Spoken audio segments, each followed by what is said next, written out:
শাশুড়ির সাথে কিভাবে কথা বলবে সেটা বাসা শিখি নেই। আমাদের মধ্যে বেয়াদবি আছে। রসুলের সাথে বেয়াদবি করতো আবু জাহেল, ঠিক কিনা? বড়দের সাথে বেয়াদবি করত নবীজি হচ্ছে শ্রেষ্ঠ রসুল। আল্লাহ কালামুল্লাহ শরীফের মধ্যে বলে দিলেন, আমি নবীকে রহমতুল্লাহ আলামিন হিসাবে পাঠিয়েছি। এত কিছু সম্পাদ দেওয়ার পরেও আবু জাহেলেরা নবীদের সাথে বেয়াদবি করত। বেয়াদব কখনো আল্লাহ রহমত পায় না, আল্লাহ রহমত থেকে বঞ্চিত। যে সমস্ত মেয়েরা শাশুড়ির সাথে বেয়াদবি করে তাদের জায়গা ভালো হবে না। যে সমস্ত মেয়েরা তার স্বামীর সাথে বেয়াদবি করে তাদের স্থান ভালো নয়। নবীজি বললেন, যদি কোনো স্বামী যদি বলে, আমার স্ত্রী আমার কাছে ভালো ছিল, আমি ওর উপর সন্তুষ্ট ছিলাম, আমি নবীজি বললাম ওই মেয়ে জান্নাতি। সুবহানাল্লাহ। এখন আপনারা চিন্তা করে দেখেন, এরকম কয়জনে আপনার ওয়াইফ সম্পর্কে বলতে পারবেন? দেখেন,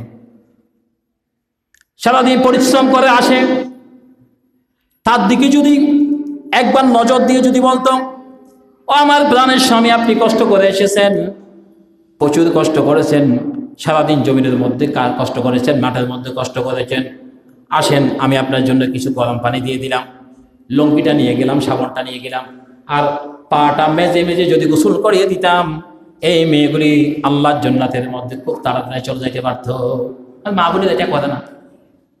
মা বোনেরা টিভি দেখে, মোবাইল দেখি, সময় নষ্ট করে ফেলে।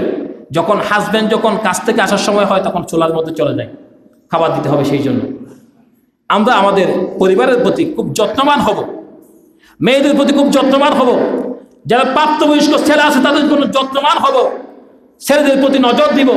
এই ছেলে, তুমি কোন দিকে যাও, তুমি কার সাথে কথা বলো? এখন বাবাও তার সন্তানদেরকে ছেড়ে দিয়েছে, বলছে আমার কথা মানতেছে না। আপনার কথা মানবে কি করে? যখন ছোট্ট ছিল তখন আপনি আপনার পথের মধ্যে, আপনি ভালো পথের দিকে আপনার সন্তানকে আপনি প্রদর্শন করার নাই, দেখান নাই, এই জন্য আপনার সন্তান আপনার কথা মানতেছে। তাহলে শাশুড়ির সাথে বেয়াদবি, বড়দের সাথে বেয়াদবি, আবার বহু মসজিদ কমিটি আছে এটাও ইমামের সাথে বেয়াদবি করে। এরকম অনেক মসজিদ আছে, ইমামদের পারলে মারধর করে, ইমামকে বেইজ্জতি করে, ইমামকে লাঞ্ছনা করে। তো অনেকে এরকম আছে। তো আল্লাহ আমাদেরকে এইরকম অবস্থা থেকে হেফাজত করেন, বলেন আমিন।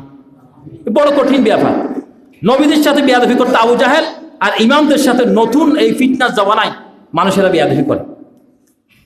এটা যারা বেয়াদবি করে তাদের স্থান আসলে তাদের বংশ বিস্তারের মতো কোনো ভালো বংশ উঠবে না। তো অভিশপ্ত জিন্দাগি আমি দেখেছি, বহুত দেখেছি। আমার ইমামতির বয়স অনেক দিন হয়েছে, আমি দেখেছি যারা ইমামের সাথে বেয়াদবি করেছে তাদের বংশের মধ্যে কোনো ভালো কোনো কিছু উঠে নাই, কিছু দেখে নাই।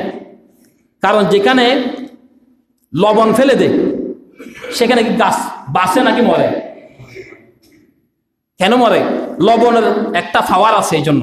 যদি পানি দিতেন গাছ উঠত, লবণ দিচ্ছেন এই জন্য গাছ মরে গেছে। এই জন্য অভিশাপ যদি কেউ নিয়ে থাকে সে ধ্বংস হয়ে যাবে।